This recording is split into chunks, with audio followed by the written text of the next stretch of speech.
Kalau gua bisa balik ya ke usia gua yang 17 tahun, ini adalah beberapa nasehat yang gua akan kasih tahu ke Timothy umur 17 tahun. Kemarin malam itu gua sempat kepikiran untuk bikin video ini, jadi hari ini gue bikinin. Jadi video ini adalah kumpulan mungkin ya bisa dibilang kesalahan dan pelajaran-pelajaran yang gua alami selama gua 24 tahun hidup. 10 tahun berkarya di bidang usaha digital, jadi pengusaha, jadi seorang investor juga, dan ini yang bisa gue kasih. Ya mungkin teman-teman di sini banyak yang lebih tua dari gue, tapi gue yakin setiap dari kalian yang nonton video ini pasti bisa mendapatkan sesuatu dari akhir video ini. Gue akan bilang ya ke Timothy yang 17 tahun, bahwa tenang, lu nggak perlu tahu semua jawabannya. Maksudnya apa? Gue waktu 17 tahun, 18 tahun, bahkan mungkin masih tahun lalu, ya, gue selalu banyak bertanya-tanya tentang apa yang gue sedang kerjakan. Apakah yang gue kerjakan itu benar, dan apakah yang gue kerjakan itu sesuatu yang gue cintai. Tapi jawabannya adalah, gue nggak perlu buru-buru untuk tahu semua jawabannya. Gue tuh orang yang gerasak-gerusuk ya, gue cepet orangnya. Gue akan kasih tahu bahwa tenang ya, lu yang masih bocah nih, lu masih kecil nih, lu nggak perlu tahu semuanya. Kadang dulu gue mikir apakah gue itu adalah seorang investor yang paling jago, tapi gue ngerasa waktu itu seumur gue, kayaknya Warren Buffett itu udah lebih muda mulai dari gue waktu dia invest Coca-Cola. Kayaknya gue adalah seorang investor yang nggak sejago Warren Buffett. Dan kalau kita ngomongin soal media, ya gue mungkin nggak seperti orang-orang jago banget yang udah bikin apa campaign yang Coca-Cola atau yang lain. Atau di bidang-bidang yang lain gitu. Tapi waktu yang akan berikan nanti jawabannya semua.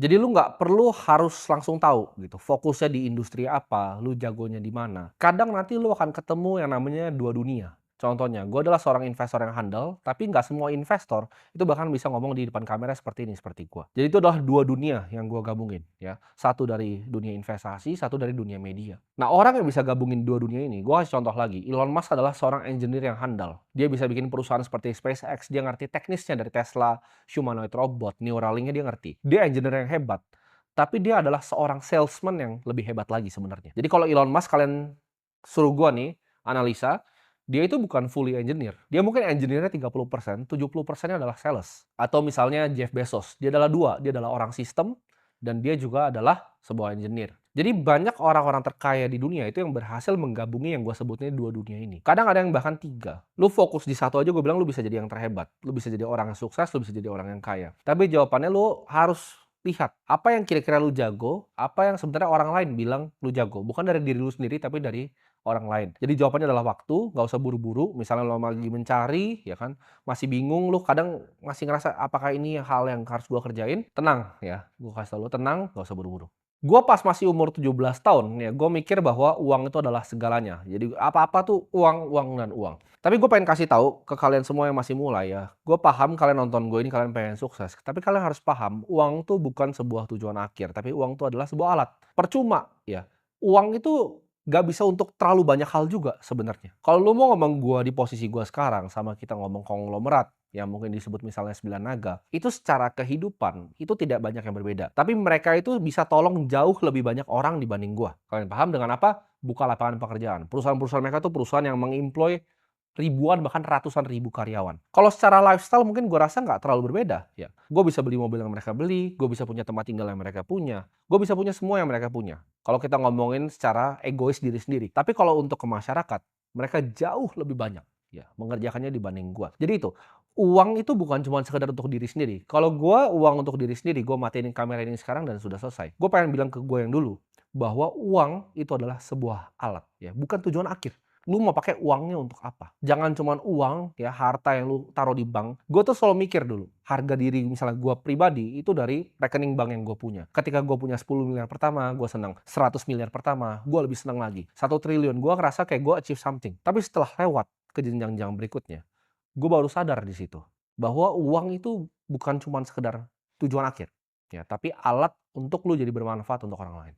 Gue akan bilang ke Timothy yang dulu bahwa hidup itu tidak adil. Dulu tuh gue suka tanya kenapa. Kadang misalnya, ya namanya hidup, selalu ada sial yang datang di hidup lo. Gue selalu tanya, kenapa hal ini diizinkan ada di hidup gue? Tapi lama-lama gue, seiring pengalaman gue, ya diterpa badai, macam-macam lah yang gue udah alami di hidup gue. Kalian yang lihat gue di kamera ini, oh, kesannya nggak pernah ada masalah, sukses-sukses. Enggak, gue itu lebih banyak gagalnya dibanding suksesnya. Ya, gue lebih banyak kesandung, ya, jatuh, kena musibah dibanding yang kalian lihat nih.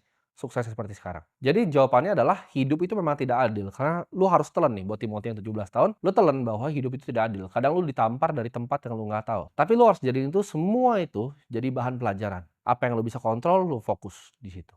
Ini penyakit nih dulu gua. Jangan jadi Superman. Gua tuh dulu mikir gua adalah seorang Superman. Ya, 17 tahun, gua mau pegang kameranya sendiri, gua mau ngeditnya sendiri, gue mau bikin agensi gue sendiri, gue jadi akuntannya sendiri, gue orang finance-nya sendiri, ya, gue orang sales-nya sendiri, gue orang marketingnya sendiri, semuanya sendiri, sendiri, dan sendiri. Di hidup ini lu nggak butuh jadi Superman, tapi lu butuh super team. Jadi jangan bergantung sama diri lu sendiri, karena itu penyakit itu. Jadi orang-orang baru mulai usaha pasti paham. Dia ngerasa karena dia yang paling pintar, dia bisa semuanya, jawabannya enggak. Lu harus bisa delegasi ke orang-orang yang lebih pintar dari lu di bidangnya mereka sendiri-sendiri. Karena nggak ada ya yang jago dalam 10 bidang gitu. Elon Musk aja gue sebut cuma 2, sales dan juga engineering. Dia nggak jago di banyak bidang yang lain. Ketika ada orang yang lebih jago, ya lu serahkan ke orang yang lebih jago. Jangan ngerasa lu mau kokop semuanya sendiri, ya. Karena itu adalah pikiran yang orang-orang baru mulai usaha biasanya. Mereka pikir semuanya bisa dikerjakan sendiri dan mereka paling jago di semua bidang. Padahal jawabannya tidak, banyak yang lebih jago dari kamu. Jangan hidup untuk disukai banyak orang. Tapi hiduplah untuk bisa menolong banyak orang. Dulu gue mikir gue pengen jadi orang yang bisa disukai sama semua orang. Ya sampai gue nggak menghargai bahkan waktu gue sendiri. Contoh, gue nggak enakan dulu. Tim ini ada acara ini, gue datang, gue datang. Tim ada ini, gue datang, gue datang. Gue nggak menghargai diri gue sendiri. Gue pilih jadi people pleaser, senengin semua orang.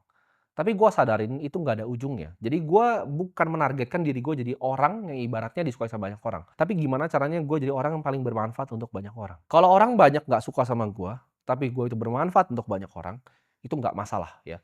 Gue ngomong dengan tegas seperti ini, gue ngomong fakta yang tegas, namun banyak yang nggak seneng, tapi banyak yang terbantu dan merasa bermanfaat untuk mereka, tugas gue udah selesai di sana. Untuk Timothy yang 17 tahun, ya, jangan takut untuk dibenci orang, karena di ujungnya, ya kebenaran itu akan selalu menang. Nah ini gue akan ngomong juga nih, karena gue dulu masih kecil tuh gue ngincarnya quick win, ya kan. Waktu gue nge-goalin deal, waktu gue masih punya agency itu yang penting goal dulu ya. Bisa atau enggaknya urusan belakangan. Gue nggak main game yang endurance, yang tahan lama. Gue kayak kontrak 3 bulan gas. Gue nggak mikir, serakah soalnya kan. Gue mikir kalau kontraknya cuma 3 bulan nih, next bulan keempat gue bisa mahalin nih. Dulu gue mikirnya quick win, gue mau uang cepat. Gue nggak mikir endurance ya. Padahal kalau gue kerjain dengan baik aja, semampunya gue dengan harga yang oke, kalau gue dipakai sama dia terus, kita nggak tahu orang ini bisa kasih gue referensi ke siapa, mulut ke mulutnya seperti apa. Reputasi itu bukan sesuatu yang gue paham dulu ya. Jadi gue cuman kejarnya quick win. Tapi gue paham gamenya sekarang itu bukanlah kayak dengan cepat, tapi yaitu endurance. Uang itu bisa datang dan bisa hilang. Gamenya di dunia ini, ketika lo bikin uang, contoh seperti gue sekarang, ini bukan cuma untuk bikin uang lebih banyak, tapi gamenya adalah mempertahankan uang yang lebih sulit. Namanya endurance di sini. Jadi enduring wealth. Jadi harta yang bertahan lama. Kadang nggak banyak. Orang yang bisa tahanin harta itu bahkan lintas generasi. Satu kehidupan aja banyak kan udah habis semua. Antara kena kasus, kena yang lain. Nah di sini gue belajar. Nggak penting quick win. Mungkin ada orang yang bisa bikin duit lebih cepat dari gue pakai cara yang ilegal. Tapi gue tahu reputasi cuma datang sekali. Jadi jangan cari quick win, tapi cari endurance. Jangan remehkan kekuatan dari sabar. Di investasi pun zaman dulu gue nggak sabar ya, ketika gue lihat saham nih, gue lihat ini ada corporate action yang mantap tuh gue hajar terus pokoknya. Gue nggak sabaran orangnya. Ya gue ngeliat ada opportunity dikit, gue hajar. Ada orang tawarin ini, yes ya gue ikut.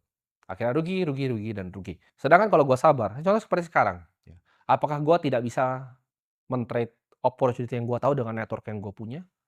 Bisa sekali. Tapi gue pilih sabar, gue main di game yang long term. Gue nggak perlu trading yang kecil-kecilan. Gue lihatnya semuanya jangka panjang. Apa yang gue bisa lakukan, ya, yang gue bisa use capital gue untuk sesuatu yang sangat jangka panjang. Time horizon gue, ini bedanya orang sukses sama enggak. Orang yang luar biasa sukses, dan enduring wealth ya gue bilangnya, yang gue ngobrol ya.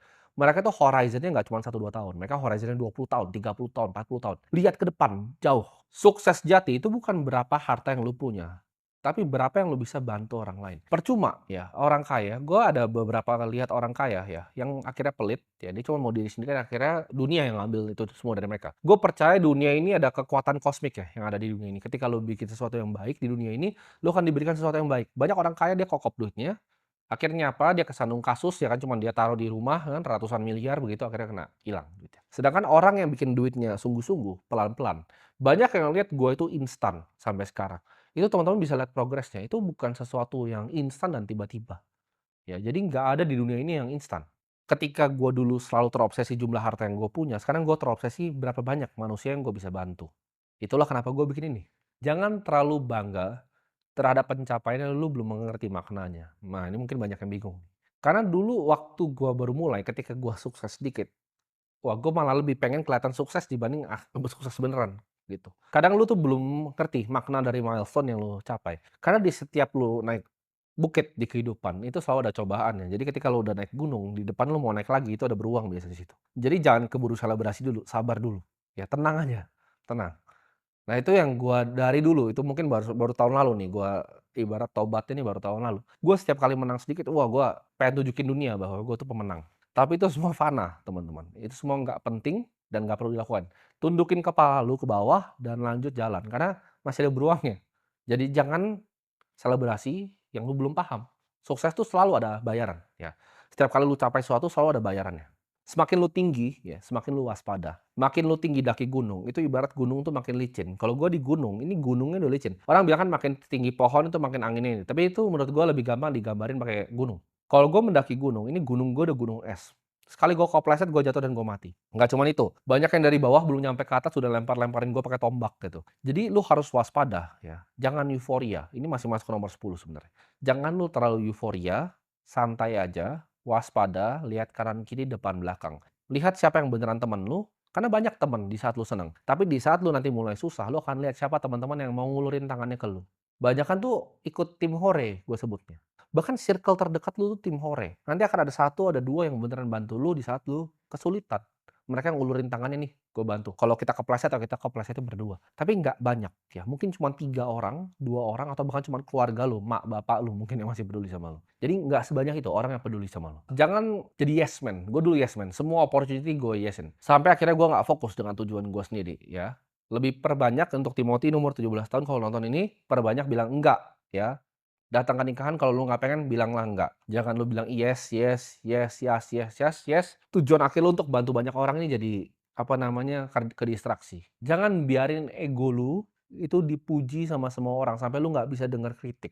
Ini yang bahaya. Ini yang bahaya ke orang yang punya dua, gue sebutnya. Uang ya dan fame. Orang yang punya uang dan fame itu kayak gua mungkin 2 tahun lalu, itu besar kepalanya mampus. Ketika besar kepalanya mampus, orang dengerin gua merasa gua yang paling dewa. Lewat kuping kanan keluar di kuping kiri. Gua nggak pernah mau dengerin orang, karena gua mikirnya ya lu udah ngapain di umur gua. Gua selalu mikirnya seperti itu. Tapi kadang ada hal yang lu nggak tahu yang orang lain tahu, yang orang yang udah lihat hidup lebih lama, orang yang sudah lebih bijak ngelihat hidup. Itu paham betul, ya apa yang gue sebut di sini. Jadi jangan sampai ego lu tuh terus dipuji, dipuji, dan dipuji. Karena pride seorang manusia itu biasa ujung dari kehancurannya. Ya, ketika manusianya itu prideful, kalian banyak yang kira mungkin gue di kamera ini terkesannya sombong dan lain-lain. Tapi kalau kalian paham, ya itu adalah semua karakter yang gue bangun untuk yuk masyarakat Indonesia sadar. Kalau kalian banyak ketemu orang, pernah ketemu gue di dunia nyata, kalian tahu itu sangat berbeda dengan apa yang kalian lihat biasanya di sini. Ini aja kalian berbeda, kan semuanya bisa gue atur sesuai apa yang gua mau. Lu tidak bisa judge seseorang di depan kamera, itu seperti lu nge-judge aktor di film. Dan ini kita akan ngomong, karena ini adalah nasihat yang paling jujur dari hati gua kalau gua mau ngomong ke Timothy yang 17 tahun, biar gua selamatin dia gitu. Tapi sebenarnya kalau gua disuruh balik pun nggak ada yang mau gua ubah, karena semua pengalaman gue ini yang gua share ke lu semua, itu biar lu nggak mengalami lubang yang sama yang gua jatuh. Ini semua pengalaman yang pernah bikin gua jatuh. Mungkin gua nggak jelasin beberapa poin terlalu panjang, karena gue pengen kalian bisa interpretasi sendiri, maksud gua itu apa. Dan ketika sudah kejadian, kalian mungkin nanti baru paham. Jangan fokus di hal yang lu nggak bisa kontrol ya. Gue selalu mikir, aduh kenapa kadang gue begini, kenapa kadang dikasih seperti ini. Itu hal yang gue nggak bisa kontrol. Nah yang lu bisa kontrol tuh apa? Lu lihat di depan lu, ini saya bisa kontrol ini, saya akan lakukan yang terbaik sesuai dengan porsi saya.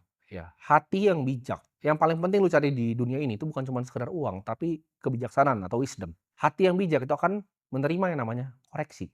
Jadi mereka akan menerima nasihat, tapi orang yang bodoh ya gue sebutnya, orang yang bodoh itu akan menolak nasihat. Dia nggak akan mau dengerin. Orang yang udah lewatin apa yang dia lewatin, dia nggak mau dengerin. Oh lu jangan begini ya. Ah enggak lah, gue paling tahu. Kalau lu cari mentor, nih banyak cari mentor tuh bagaimana? Lu harus satu bisa lihat apa yang lu pengen hidup lu. Apakah lu pengen hidup seperti dia atau tidak? Itu yang pertama. Yang kedua, mentornya harus bijak. Bijak itu apa? Bijak itu bukan cuma lihat baik dan jelek. Baik dan jelek itu semua orang-orang biasa, orang pintar bisa tahu. Orang punya knowledge gue sebutnya, orang yang pintar tuh bisa tahu. Tapi orang yang bijak itu bisa bedain mana yang baik, mana yang terbaik. Ini yang sulit banget. Baik dan buruk ini gampang lihatnya, orang pintar bisa. Orang bodoh pun nggak bisa lihat kadang baik dan buruk. Dia lakuin aja gitu kan. Tapi kalau pilihan di hidup lu antara ini yang baik sama mana yang terbaik, itu butuh mentor. Itu butuh orang yang udah pernah di situ. Ngasih tahu lu, tim lakuin yang ini. Ya, lu jangan begini, nanti kalau lu begini, lu bisa nyemplung, gitu. Dia bisa lihat yang baik doang mana, sama yang terbaik itu yang mana. Itu baru orang bijak. Jangan malas ngelihat kesempatan nih, Timothy ini kadang dulu malas lihat kesempatan. Ketika ada badai dia pilih untuk kokop, untuk aman gitu. Cuman gue kasih tau enggak, justru di saat gue udah ngalamin sekarang, setiap kali gue dapat badai kehidupan, itu selalu gue jadiin manfaat, gue sebutnya. Ketika gue ada masalah, gue selalu jadiin itu justru batu loncatan. Orang yang gue kenal dalam menyelesaikan masalah itu siapa aja, dan gue bisa masuk ke jenjang yang lebih tinggi lagi. Jadi kalau ada badai, lu tabrak terus aja. Lu tabrak terus, lu lihat tapi. Tapi balik lagi tetap waspada ya. Dan lu lihat celahnya. Jadi jangan pas ada masalah lu malah meringkuk dan ketakutan. Ketika ada masalah, lu lihat opportunity di dalam badai itu yang mana.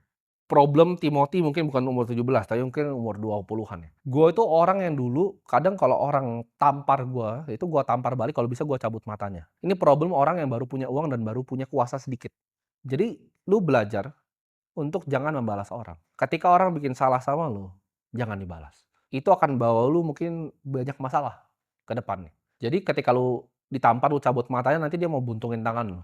Jadi jangan membalas orang. Seberapa dia bikin salah sama lu, itu let go aja. Ini buat Timothy yang umur 17. Karena dia kan ntar akan tua kan. Lu let go aja. Ketika ada orang bikin salah sama lu, jangan lu ditampar terus lu ambil matanya. Gitu. Nanti tangan lu mau dibuntungin sama dia.